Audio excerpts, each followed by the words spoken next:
Salam sejahtera untuk kita sekalian.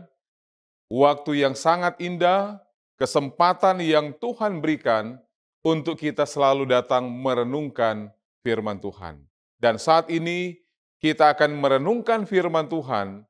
Sebelumnya mari kita berdoa. Bapa di sorga, kami terus membutuhkan kehadiran Roh Kudus. Dapat menuntun kami, sehingga firman Tuhan yang kami akan renungkan bersama akan menjadi berkat rohani dalam hidup kami, dan kami akan tetap setia dan memuliakan Tuhan. Di dalam nama Tuhan Yesus kami berdoa. Amin. Kita akan merenungkan firman Tuhan pada saat ini yang saya dasarkan pada Mazmur pasal 121. Mazmur 121 adalah satu perenungan yang sangat baik yang telah menguatkan banyak orang. Dan kembali pada saat ini kita dituntun oleh firman Tuhan untuk merenungkan kembali akan firman ini yang saya beri judul adalah Tuhan adalah penolongku. Mazmur 121, kalau kita lihat ayat demi ayat, Tuhan penjaga Israel, nyanyian Siara. Aku melayangkan mataku ke gunung-gunung, dari manakah akan datang pertolonganku? Pertolonganku ialah dari Tuhan, yang menjadikan langit dan bumi. Ia takkan membiarkan kakimu goyah, penjagamu tidak akan terlelap. Sesungguhnya tidak terlelap dan tidak tertidur penjaga Israel. Tuhan penjagamu, Tuhanlah naunganmu di sebelah tangan kananmu. Matahari tidak menyakiti engkau pada waktu siang, atau bulan pada waktu malam. Tuhan akan menjaga engkau terhadap segala kecelakaan. Ia akan menjaga nyawamu. Tuhan akan menjaga keluar masukmu dari sekarang sampai selama-lamanya. Indah sekali pekabaran firman Tuhan. Ketika kita melihat ayat demi ayat yang dapat memberikan kekuatan kepada setiap pembaca, sehingga akan tetap berharap bergantung kepada Tuhan. Mari kita lihat lebih jauh Mazmur 121. Rupanya Mazmur 121 ini adalah nyanyian indah tentang kepercayaan dan keyakinan kepada Allah. Jadi ini menggambarkan bagaimana kepercayaan, bagaimana pengharapan dan keyakinan kepada Allah. Dan ini adalah salah satu puisi di dalam Alkitab yang banyak atau yang paling dihargai di seluruh warisan puisi Ibrani. Ketika Daud menyusun Mazmur 121, dia ada di padang gurun Paran. Segera setelah ia mengetahui bahwa Samuel meninggal. Jadi oleh karena kematian Samuel ini yang menyebabkan Daud ada perasaan yang berbeda yang ia rasakan. Kenapa? Oleh karena kalau kita baca di dalam 1 Samuel pasalnya yang ke-16, kita lihat ke belakang. Kenapa Daud dia merasa berduka, dia merasa kehilangan ketika mendengar bahwa Nabi Samuel, orang yang sangat dekat dengan dia, orang yang begitu banyak jasa di dalam kehidupan Daud, dan ketika dia mendengar bahwa orang ini telah meninggal. Dan Daud menyadari, setelah kematian Samuel, Daud menyadari bahwa teman jasmaninya, orang yang dekat dengannya, yang terakhir dalam hidupnya, yang berpengaruh, telah pergi. Nah, ini satu gambaran di dalam kehidupan manusia, termasuk saudara dan saya, ketika orang-orang yang dekat, orang-orang yang menjadi teman atau sandaran hidup kita di atas dunia ini, ketika berpisah untuk sementara, terjadi satu perasaan yang sangat berbeda. Ada pengalaman-pengalaman yang Daud pernah alami ketika dia bersama dengan Samuel. Kalau kita lihat dalam 1 Samuel pasalnya yang ke-16, ketika Raja Saul tidak dipilih lagi oleh Tuhan menjadi raja. Kemudian Tuhan berfirman kepada Nabi Samuel, "Pergilah di antara keluarga Isai. Di sana engkau harus mempersembahkan korban di sana kepada Tuhan. Dan di saat yang sama, engkau akan memilih salah seorang di tengah keluarga yang nanti Tuhan akan tunjukkan untuk diurapi menjadi Raja Israel." Dan kita lihat pengalaman di dalam 1 Samuel 16. Ketika anak yang pertama dari Isai, Eliab, ketika dia masuk, pikir dari Nabi Samuel bahwa inilah orang yang ditunjuk oleh Tuhan. Kira-kira inilah orang yang pas untuk menjadi raja. Dilihat dari perawakan, dilihat dari apa yang ia tunjukkan secara fisik, menunjukkan bahwa Eliab adalah orang yang pas. Tetapi firman Tuhan di sini dalam cerita ini tidak menunjuk kepada Eliab. Bahkan firman Tuhan dalam 1 Samuel 16 ayat yang ke-7, "Janganlah pandang parasnya atau perawakannya yang tinggi, sebab aku telah menolaknya." Bukan yang dilihat manusia, yang dilihat Allah. Manusia melihat apa yang di depan mata, tetapi Tuhan melihat hati. Dan kemudian kita lihat anak selanjutnya dari Isai, ya, Abinadab, kemudian Syama.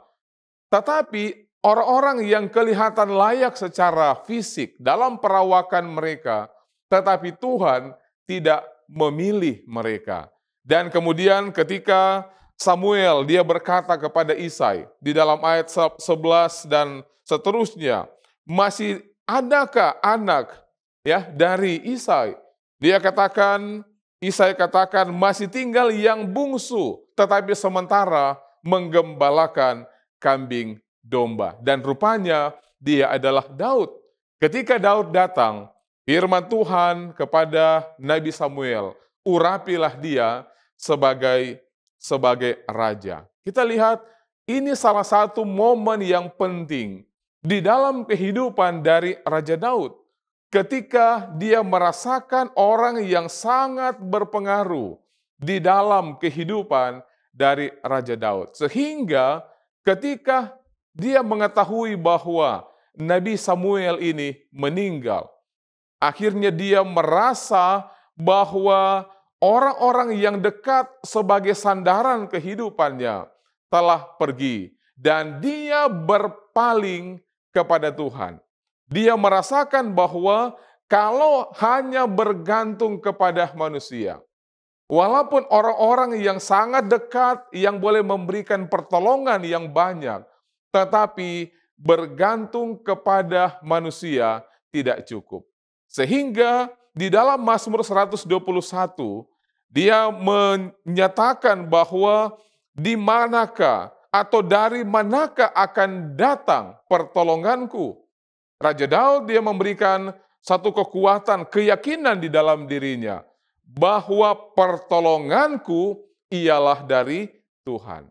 Tuhan adalah Allah yang berkuasa, yang melebihi siapapun yang ada di atas dunia ini.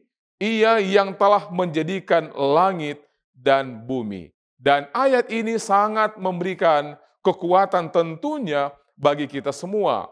Dan dalam kitab Mazmur ini telah menjadi berkat besar bagi banyak orang ketika membaca akan ayat-ayat yang sangat menguatkan. Kemudian kita lihat di dalam ayat selanjutnya, ya, di dalam ayat yang ketiga dan ayatnya yang keempat. "Ia takkan membiarkan kakimu goyah, penjagamu tidak akan terlelap." Ketika Daud dia menyatakan ini, merasa bahwa Tuhan itu adalah penjaga yang sangat kuat di dalam kehidupannya. Tidak dapat dibandingkan dengan para penjaga yang lain. Kalau kita lihat juga di dalam ayat yang pertama, dikatakan melayangkan mataku ke gunung-gunung. Ya, di sini ada beberapa komentar Alkitab yang melihat akan hal ini, melihat bahwa bukit-bukit ini merujuk kepada gunung-gunung Yerusalem. Karena kehadiran tempat kudus, Yerusalem dipandang sebagai tempat kediaman Allah. Dan dalam pengertian ini, dapat dianggap bahwa ini adalah sumber bantuan ilahi yang dapat memberikan kekuatan kepada mereka yang percaya. Kemudian juga dalam pengertian atau penafsiran yang lain, bahwa bukit-bukit ini mengacu kepada gunung-gunung Palestina. Ketika ada begitu banyak orang yang mendirikan penyembahan berhala mereka. Dan di dalam perjalanan orang Israel ke Yerusalem, ketika mereka melihat ke sekeliling, ada bukit-bukit di sana, dan mereka bertanya, haruskah aku mengangkat mataku ke bukit-bukit itu? Dari manakah pertolongan akan datang? Kita lihat di dalam Yeremia 3 ayat 23. Sesungguhnya bukit-bukit pengorbanan adalah tipu daya, yakni keramaian di atas bukit-bukit itu. Sesungguhnya hanya pada Tuhan Allah kita ada keselamatan Israel. Jadi orang Israel di zaman itu, ketika mereka melihat ke bukit, ketika mereka melihat ke gunung, mereka merasakan bahwa sebenarnya di sanalah tempat di mana akan datang pertolongan. Oleh karena Allah, Ia akan selalu menolong mereka. Nah, kemudian di dalam ayat selanjutnya dikatakan, pertolonganku ialah dari Tuhan. Ini kata ini atau ini frase ini, ya, dari Tuhan. Ini adalah jawaban atas pertanyaan yang ada. Tuhan mampu menghadapi walaupun dalam keadaan darurat sekalipun. Dalam keadaan yang bagi manusia ini tidak masuk akal. Bagi manusia tidak sanggup lagi untuk melihat lebih jauh tentang kenyamanan, tentang kedamaian dan perlindungan. Tetapi ketika Tuhan melakukan itu kepada manusia, dan itu melebihi dari semua keraguan manusia. Tuhan mampu untuk menghadapi, Tuhan mampu untuk mengatasi dalam keadaan darurat sekalipun. Bukankah ada banyak orang yang telah merasakan mujizat ini? Orang-orang yang berharap kepada Tuhan, yang telah merasakan bagaimana perlindungan Tuhan yang sangat besar dan kuat di dalam kehidupan mereka ketika mereka bergantung kepada Tuhan. Apapun yang mungkin timbul di alam semesta ini, dalam ciptaannya yang luas, Tuhan sanggup untuk memberikan pertolongan.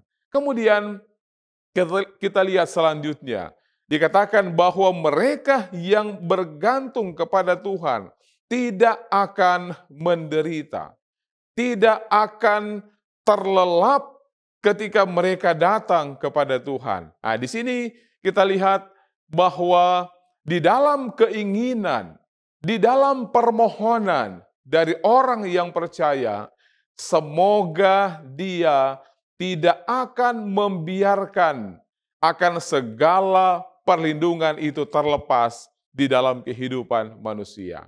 Bukankah kita dalam kehidupan kita setiap hari, kita sangat merindukan akan pertolongan Tuhan, tidak akan terlelap.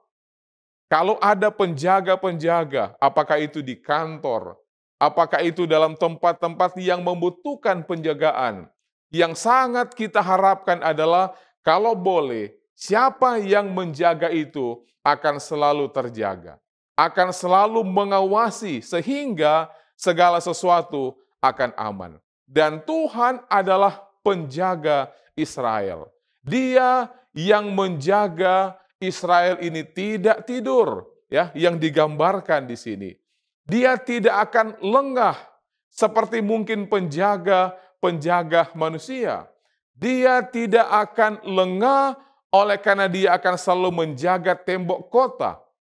Dia akan selalu waspada, tidak kenal lelah dalam kehidupan, sehingga akan memberikan keamanan, memberikan kedamaian, dan ada rasa yang sangat aman ketika merasakan bahwa Tuhan menjaga. Selain dia menjaga, dia akan memperhatikan akan kebutuhan anak-anaknya di atas bumi ini.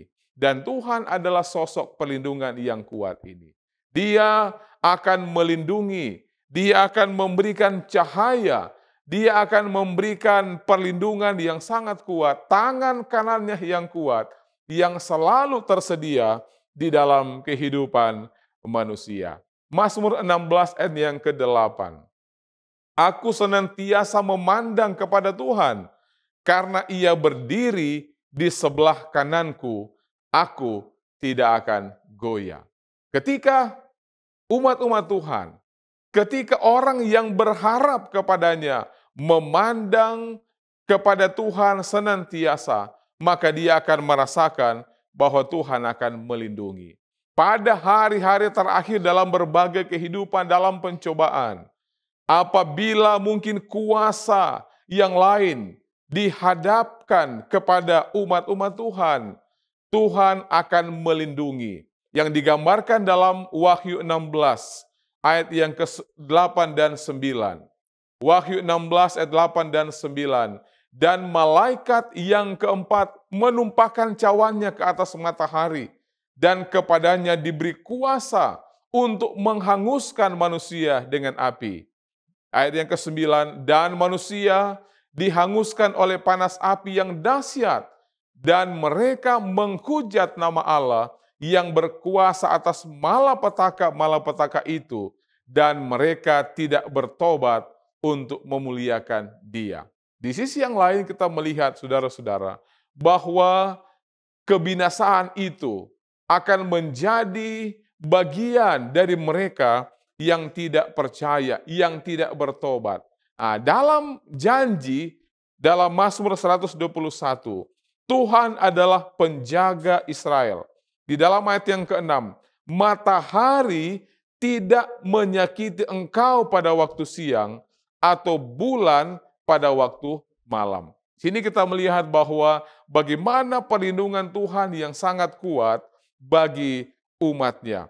Tuhan akan menjaga engkau terhadap segala kecelakaan dalam ayat yang ke-7.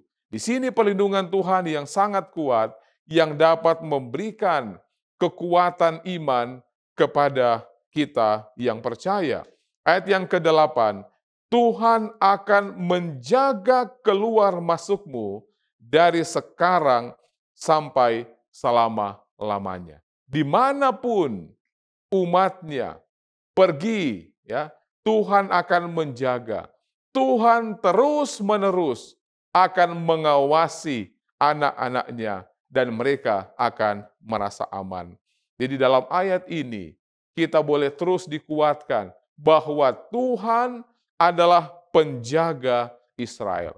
Tuhan adalah penjaga umatnya. Dan apa yang akan dilakukan oleh umat Tuhan, oleh orang yang percaya kepadanya, yang mereka lakukan adalah menyerahkan kehidupan, menyerahkan di dalam penjagaan Tuhan setiap hari, dan di sana akan merasakan kedamaian, jaminan yang Tuhan berikan kepada mereka yang bergantung kepada Tuhan. Tuhan kiranya memberkati kita di dalam perenungan yang diambil dalam Mazmur 121, Tuhan adalah penjaga Israel.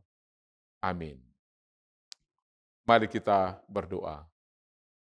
Terima kasih Tuhan, oleh karena firman-Mu yang selalu menuntun, yang selalu memberikan kekuatan, yang selalu memberikan pengharapan bagi setiap orang yang terus mempelajari firman Tuhan dan percaya kepada Tuhan. Dan kami telah merenungkannya saat ini, bahwa Tuhan adalah penolong, Tuhan adalah penjaga Israel, dan ini boleh memberikan kekuatan dan pengharapan bagi kami semua. Kiranya Roh Kudus akan menolong, menuntun kami, untuk kami akan selalu menyerahkan hidup kami kepada Tuhan, dan kami akan menjalani akan kehidupan kami di dalam Tuhan, sambil kami menantikan kedatangan-Mu yang kedua kali. Berkatilah kami semua, karena kami berdoa di dalam nama Tuhan Yesus Juru Selamat kami. Amin.